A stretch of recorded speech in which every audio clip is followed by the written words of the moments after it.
Welcome back, everyone, to Neuroalchemy, where science meets soul and where healing becomes multidimensional, intuitive, and profoundly possible. I'm Dr. Sarah Young. Here on Neuroalchemy, we define every term as if you're hearing it for the very first time because clarity creates safety, and safety opens the door to new healing possibilities. Today, I am so excited to share with you our Michigan Spotlight of the Week. Katie Salberg, MSW, is a mental health therapist here in Ann Arbor who specializes in eating disorders and trauma-informed care. Katie brings a grounded, compassionate, and evidence-based lens to understanding our relationship with food, body, control, and shame. And I'm grateful to highlight her work as part of our Michigan Spotlight series. Before we dive in, I always like to begin with a gentle arrival check-in. Katie, how are you arriving today, physically, emotionally, or energetically, as you come into this conversation? Yeah, thank you so much, Sarah. I'm very excited to be here and I appreciate that fabulous introduction. I'm feeling great being here. This is the new year. And so I think you and I, just talked about how we're bringing in a lot this year. We're really excited to see new things happen. There's always a lot of changes on the forefront. And so this is a great way to kick that off. I love that. Before we go deeper into your story, I'd love to start by grounding a few core concepts and terms we'll be returning to throughout our show today. For our listeners, how would you define eating disorders versus disordered eating? Yeah. So these are two terms that they get mixed around a lot in the pot of clinical language. And I think it's important to define the two of them. So eating disorders, they really follow the clinical DSM diagnosis. So there are a few different eating disorders to define. There's anorexia nervosa, there's binge eating disorder, there is otherwise specified food feeding or eating disorder.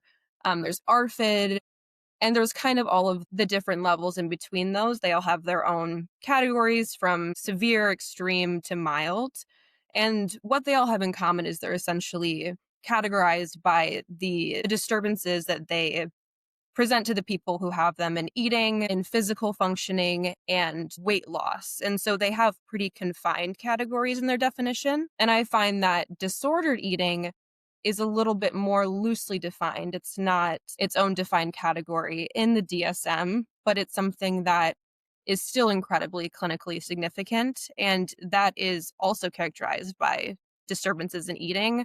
It's just not treated as formally, usually, as diagnosable eating disorders can be. And how would you define diet culture or eating disorder culture? Yeah, to me, diet culture and eating disorder both they go hand in hand. I think that diet culture is eating disorder culture through a lens of something that's more socially digestible. Eating disorder culture is something that, we see it a lot online, we see it a lot between young people, but we also see it across cultural conversations.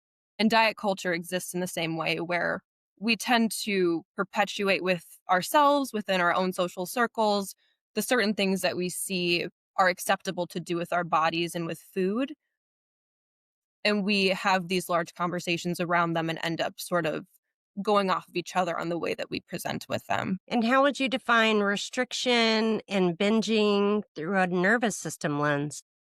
Yeah, so restriction and binging both affect our nervous system and our autonomic nervous system structures and our sympathetic nervous system structures. I'll start with restrictive eating.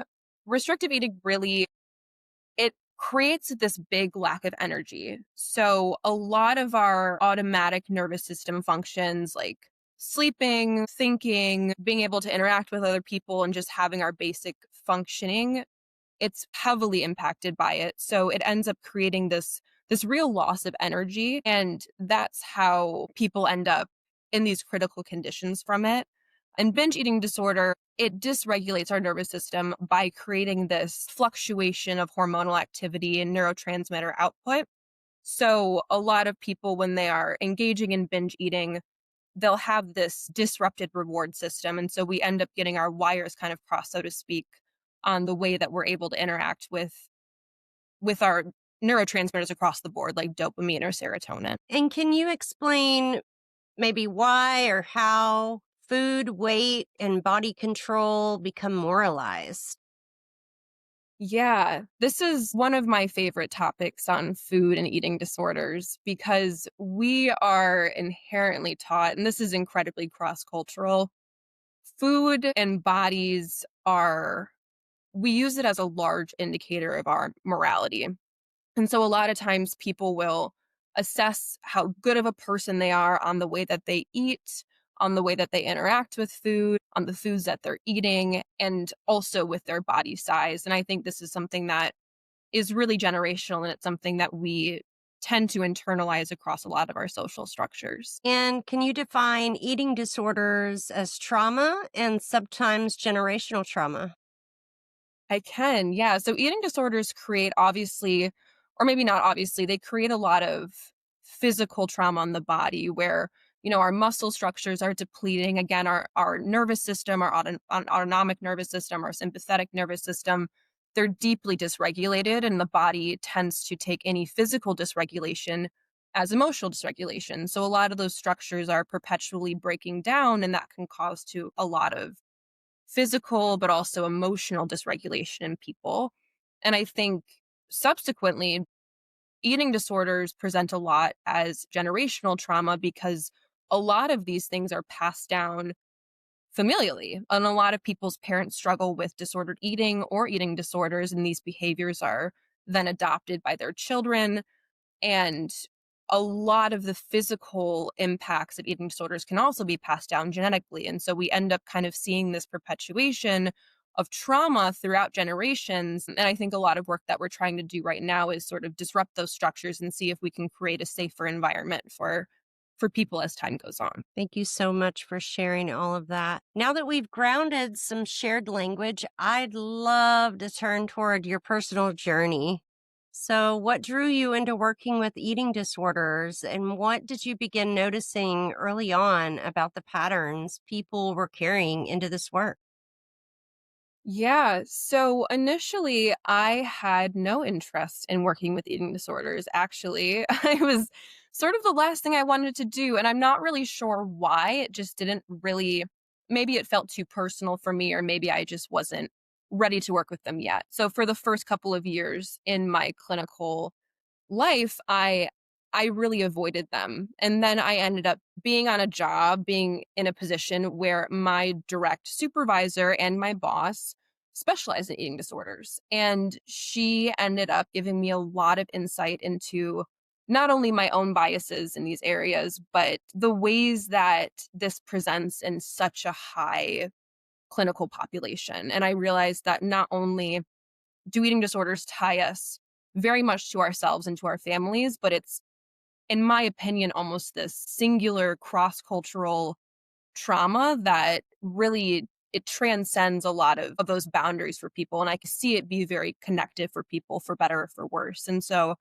I decided to start working with them because I realized that it was hugely important to be able to educate people on what was going on socially.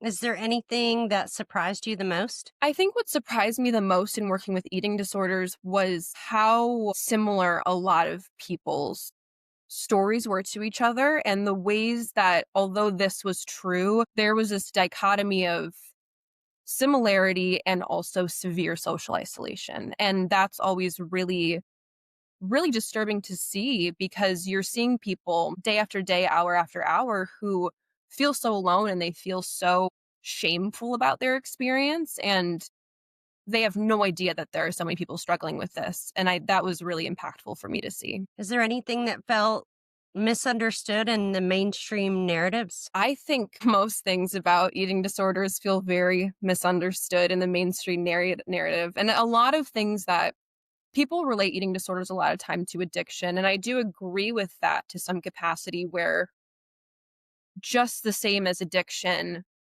eating disorders are deeply misunderstood, where a lot of people again see eating as a willpower issue, whether or not that's overeating or undereating or the ability to get through an eating disorder. And so I believe that a lot of people see these things as something that somebody should be able to get through, or something that somebody should be able to just eat is something that a lot of people hear when they have an eating disorder. And so I think this is a deeply misunderstood part of people who have eating disorders, is that with a lot of mental health diagnoses, it's not just something that people are able to change within themselves by sheer willpower. Would you agree that eating disorders are like complex, that there's probably a lot of different components going on? I would completely agree with that. I think that there are so many layers to eating disorders. They're very all encompassing of people. And I think that a lot of times they relate to the way that we feel about ourselves and about our families and about our worth and our relationships, about our friends and the way that we fit in with our friends. And I think that when there's something that feels so easy to control as our bodies, it ends up taking on a lot that we maybe have gotten in other places in our lives. You've spoken about how many eating disorder behaviors are rooted in fear and a need for control.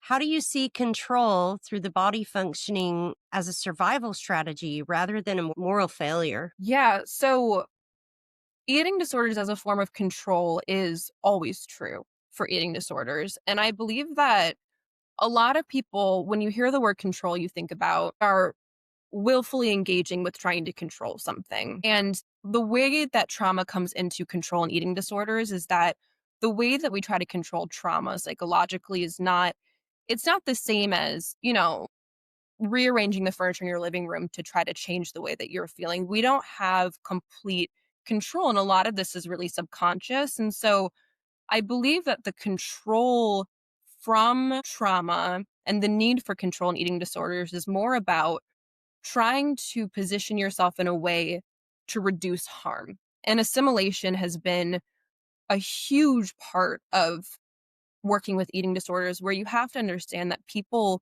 who grow up with trauma, they inherently learn, whether or not it's stated by others explicitly to them, that assimilating and reducing yourself and becoming smaller psychologically and a lot of times physically puts you less in harm's way. And I think that a lot of people translate this onto their bodies and onto their food consumption and end up feeling very safe and comfortable in their eating disorders because it gives them that sense of security. That makes a lot of sense. What's the body trying to protect, do you think? I think it varies person by person for the most part, and I think a lot of it is deeply subconscious, but from what I can see and from what I've heard from people, the body is really trying to protect pieces of ourself that we are afraid of other people accessing. And I think eating disorders, they isolate us so much. And a lot of times they even isolate us from ourselves. And so it creates this necessary distance at the time, really, where we don't have to interact with these pieces that feel really scary. And I think that eating disorders give people the secondary focus and purpose that takes away from how scary self interaction or interaction with others can be. How do you think safety changes that pattern or patterns? I think that safety can hugely change these patterns, but I think that it depends on how a person defines their safety. I think you can come from a traumatic background or a background with having an eating disorder and be in a situation that's objectively safe and still feel deeply unsafe. And I think a lot of safety is self trust, and eating disorders are really good at deteriorating our self trust. And so I see in people when they work up on trusting themselves and understanding themselves and being able to really connect with their own identity beyond their trauma, they end up being able to put more time and distance between the eating disorder and the behaviors that come from it. Many people don't fully understand what long term restriction or binging does to the brain, does to the nervous system. Can you speak a little bit to the psychological and physiological impacts of eating disorders, especially from a trauma informed perspective? Yeah, absolutely. So, in restrictive eating, there's a lot of physiological impacts that are implicated with it. And so you have, a lower immune system. There's obviously a lowering in bone density, and that's something that we are seeing a lot more with a lot of other factors that are coming in with eating disorders and disordered eating. There's a lot of fatigue. There can, of course, be heart failure at times because the muscles they do deteriorate over time. So we lose a lot of our physical functioning. And in restrictive eating disorders, the nervous system is heavily impacted because we lower our ability to store and therefore put out energy. And when we don't have energy, we don't have the ability to regulate our nervous system in any capacity. And so people find that they have a hard time emotionally regulating, they have a hard time getting the energy to socialize, they have a difficult time in doing anything that would make them feel rested or repaired throughout their week or their day. And so it ends up confounding with a lot of other comorbid diagnoses. And a lot of people end up with depression or anxiety, which also affects the nervous system. So over time, it ends up really having this compounding effect of true exhaustion. And in binge eating disorder, a lot of that is the same, but there is this disruption that happens on a neurological level where when you are consistently fluctuating your reward system, your brain stops being able to accurately put out things like dopamine and serotonin. And so we see a lot of anxiety and depression and binge eating disorder as well, mixed in with that self distrust in both restrictive eating and binge eating, where we no longer feel capable of possibly feeling happy when we have a good experience, or we feel anxious leading up to a lot of events that we wouldn't normally feel anxious during. And so the structures that degrade over time, they end up needing a lot more to turn on and to kick on, so to speak. Following up with that, how do, those eating disorders, how do they affect people's stress hormones, their interoception, their cognitive rigidity? Yeah. So, in terms of stress hormones, there is a lot of cortisol that's released in restrictive eating because obviously, biologically, primally, we do not like starving. That's kind of the one main thing that we're functioned to really be intolerant of. And so, when you are actively restricting over time, and both of these go for an actual anorexia diagnosis and disordered eating, a depletion of energy over time and perceptual starvation. It's something that's going to make your body really kick on a lot of its stress structures. And so if you're consistently depleting that energy usage, we really have no ability to put it back in. And so I think that a lot of people feel when they're restricting, they are not able to regulate themselves. And this, it hugely makes sense because there's no availability to. Right. You're not creating the right combination of neurochemicals and hormones to support, that as well as being aware of what's going on the inside of your body. Everything kind of gets topsy turvy, upside down. That would make sense. You've also highlighted how everyday language and social media can unintentionally reinforce eating disorder culture. What are some common messages that seem harmless, but actually might deepen shame or dysregulation? Yeah, absolutely. So a lot of people have really integrated language into their daily socialization with eating disorders where, the classic line that I always turn to when I answer this question is when people are restricting and they translate that into I've been doing good. I've been eating good, I've been doing a good job with my diet. And this directly again it goes back to the morality piece of it where we really feel as though our intake of food and our size of our body are connected to our morality as a person. And so when people end up, when a group of people get together and they have all these ideas about eating that they're coming from these backgrounds where they've learned it from other people in their lives. And the main core idea is that thinness is this highest moral standard.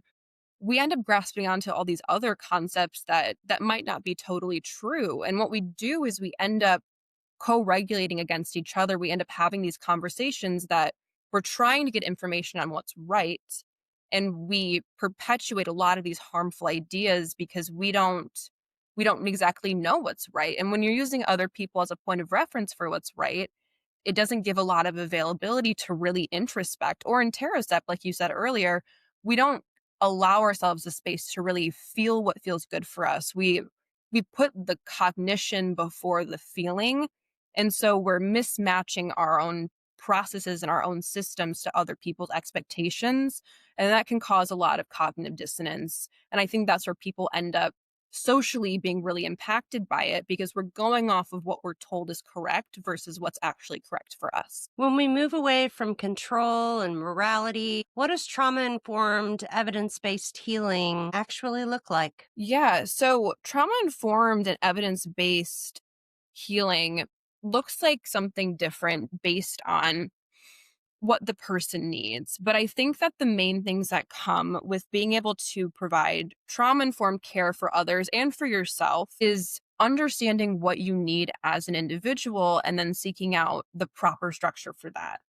A lot of people, the same as with social co-regulation, we have a really misdirected idea of what we need therapeutically or treatment wise. And I think that there's not a one size fits all approach. But with trauma, it's important to be able to work with someone and to work with yourself in a way that feels safe and feels like you're on a timeline that makes sense for you. Because when you have trauma attached to anything that you're going to seek help for, it's not always going to be obvious. And I think that trauma perpetuates a lot of shame and a lot of avoidance. And so if you show up and you start working on your what you are wanting to go to therapy for, what you're wanting to get help for, even having these conversations with people in your life, there's going to be a lot of pressure to do it right. And a lot of times when people can't find the way to speak about things and what they feel is the right way, or they're not making progress in the way that they want to be, that shame ends up really confounding on itself and it ends up growing. And then people get really discouraged by the process. And so, with implementing evidence into treatment and being able to give people the space and time and an environment that feels safe to them, you're able to really see people make progress on the timeline that they feel comfortable with, which ends up creating longer lasting results. How do people begin rebuilding trust with their bodies in a way that feels safe rather than forced? Yeah. So, building trust, if there's a most important topic in terms of eating disorders and therapy in general, this is the most important one. And building trust, the way that that's phrased, it almost when we think about building trust, we think about it in this way of there must have been a loss of trust somewhere. And I think that people always displace that onto themselves and they think, well, I've done something wrong, so therefore I lack self trust. And for a lot of people, it actually looks like beginning to understand their own identity outside of these subconscious structures that they've built up and being able to find safety in the person they are. And many, many people that I've worked with, and I'm assuming many people on this earth, they don't have a good idea of what their true identity is. And so it's starting very, very small for people around the things that maybe they like, maybe things that they want to do, maybe ways that they want to feel about themselves, and letting that kind of grow into something larger. For listeners who want something tangible to explore this week, what's one gentle awareness or practice that you'd like to invite them to try, especially around control, language, or self talk? And just as a reference, we like to ask our listeners to try your practice that you recommend every day over the next 7 days. Yeah. So the first thing that I will recommend to people is a practice based on mindfulness, because I think when we end up getting, homework in therapy or from podcasts, we want it to be this very structured thing. And I find that this is a huge, huge piece of eating disorders. Is a lot of people with eating disorders are also incredibly logical people, and they want this directionality that's going to give them some sort of resolution into what they feel they're doing wrong. And so to kind of counteract that, the best first thing you can do is really be mindful of where these things are happening and mindful of how you can interact with yourself and how you are interacting with yourself in terms of judgment. And I think that being able to be mindful around taking a bit more of a neutral approach on things is the best first step you can take. And so, for example, if you are to be eating this food, right? We just got done with the holidays. This is a really big pinch point for a lot of people. You're eating food, you're not feeling so great, you feel shameful about this experience. It's important to just be able to notice what's happening, and instead of making these judgments that we tend to do, seeing things objectively and seeing them just for what they are, right? Sometimes we overeat, sometimes we eat things that maybe don't make us feel good, sometimes we have judgments on ourselves, and being able to shift that into a more neutral approach gives us a lot more insight into what the reality is versus what we've been taught the reality is. And as we begin to close, what do you most hope our listeners walk away understanding about themselves, their bodies, and their capacity for healing? What I most hope for people to walk away with and understand about themselves from this is that there just because there is shame attached to something does not mean that it needs to be shameful for the person. I think that, like I said when we started, there are so many people who struggle with these things, and so many people who wake up every day and have a difficult time interacting with food. And I hear it all the time that people feel like it should just be the easiest thing, right? It's this sort of like automatic system that we're born with, and we should know how to eat and we should be comfortable with it. And I just want people to understand that this is something that so many people struggle with. And no matter if it's something that someone in your life has talked about, or if you've gotten that validation or you've gotten that normalization of it, it's absolutely okay to be at a point in your life where you're struggling with something. And everyone is capable of doing their own work around this, and they're capable of doing and making their own strides around it. And although it's isolating, it is not something that they are alone with. So, where you were telling me before we got started today, you just changed locations. You're at a new place. Can you share with our listeners where you are now? Yeah, so I'm at a practice called Mind and Body Wellness. It's based in Ann Arbor. It's been a very exciting transition, and it's a group of many, many wonderful women who I know very well and who are awesome. And so I'm really excited to be here. We just got a new office, so we're kicking off that transition this week. And for all of our listeners, I will get the links from Katie of how to reach out to her if you would like to do so. Katie, thank you so much for this thoughtful, grounded, and deeply important conversation. And thank you to everyone out there listening to this episode of Neuroalchemy, where the nervous system, embodiment, and multidimensional healing meet. If something you heard today was helpful for you, or you think it might support a friend, a family member, or a colleague, please take a moment to like, subscribe, and share the episode. It truly helps these conversations reach those people that need to hear them the most. Until next time, take gentle care of your mind, your body, and your inner world. Bye for now.